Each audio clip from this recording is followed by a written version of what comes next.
is now. We've talked about how the Fed will, raise the federal funds rate, and then traditionally what ends up happening, and we can kind of see it here in the charts, is then mortgage rates start to move down. So, so in the 80s, right, when mortgage rates got up to 18%, we can see there in the second wider yellow block there that, obviously mortgage rates peaked 18%.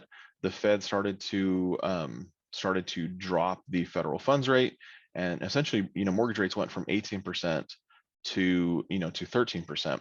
And even before that, right, there's that little blurb in the earlier 80s where mortgage rates were at 16%.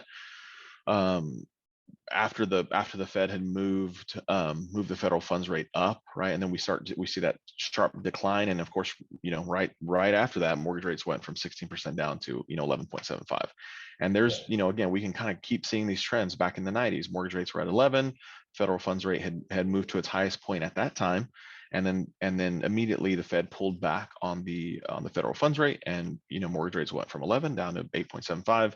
We saw it again in the early 2000s, right? The federal funds rate had peaked and it moved down. Rates went from 7.3 down to 6.7. We saw it back in the early, in the 2008 to 2010. That obviously was a little bit different, right? We know that there was a huge oversupply in housing, so there was essentially a housing bubble then. Not to get confused to what we're seeing now, where there's just essentially an undersupply of housing. But clearly then, rates peaked at 6%. The federal funds rate came down and mortgage rates dropped down to 4.8, right? So this is the data that we've been talking about, right? This is where a lot of this information comes from, is if we look back through history and through some of the things that have happened before, it's kind of a telltale sign of what's also on the horizon. So any questions, comments? No, just you just noticed the trend from the 80s. The trend, even though it's ticking up and down, the trend keeps going down.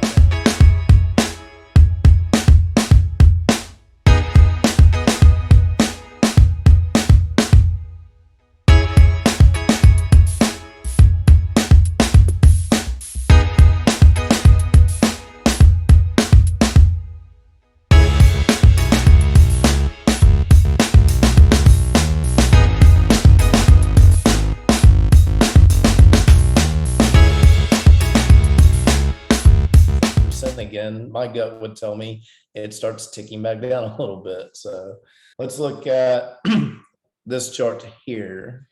Yeah, it was that was another one that that we found, or that we found earlier, and just talking about, again, the dark blue lines are recession, and then of course the line is the national price index, right? So we're clearly seeing, again, from when they started tracking this back in the 60s, we see the recessionary periods that are clearly defined there, and essentially, housing back in 0809, when it dipped, that was due to an oversupply.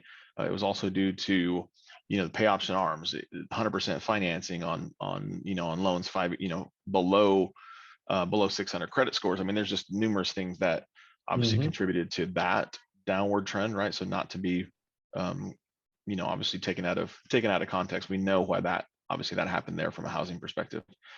But since then, right? I mean, it's continued to move upward post recession. So I think that's the key there. Yeah, and when I look at this chart and I see one spot on it where it took a massive dive, and that was during the 05, 06, 07, 08 timeframe, when we had an oversupply of houses. It took until 2010, 11 to buy up all those houses, and then since then, I would think builders kind of started capping what they were doing. Oh, for sure. 2011.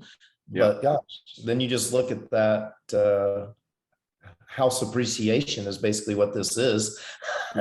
It just goes through the roof from 2011 to our current time frame. And the last 2 years, you can see, like we've been talking the last several weeks about our appreciation here in DFW area. This is national, of course, but you can see nationally the last 2 years, it's just exploded. I assume the last dark line is COVID, the pandemic. Yeah. And so, Yeah, there was a recession in 2020. so yeah, Yeah. we didn't even know about. Well, yeah, it definitely wasn't publicized, but it was definitely there. So yeah, we For hit sure. we hit those 2 months, Yeah. hit the definition. So Yeah, one other thing, I know we're transitioning to a little bit different topics. One of the other things that I want to, just really touch on is, again, man, we're getting a ton of questions of like, hey, should I buy now? Should I wait? Look, again, I'm kind of just taking a 5-year block, right? So if we look at the next 3 to 5 years versus now, right? We know that inventory is still super low. Yes, interest rates have moved up, for the time being, but man, I feel like something that we haven't seen before that we're seeing a lot of now is essentially corporations purchasing a majority of the housing that's out there, right? yeah, And that, we saw, and I read a stat yesterday, and I can't remember off the top, but more and more, of these big corporations are purchasing up, gobbling up, whatever you want to call it, a majority of the houses out there, and then are turning around and leasing, right? So from a perspective standpoint, like if we think it's difficult now to purchase a home, or to rent or whatever it is, imagine when a majority of the housing has been gobbled up by by these big corporations, and how difficult it's going to be in the next 3 to 5 years, right? So again, yeah. like opportunity, I feel like right now is knocking, right? There's been a lot of buyers.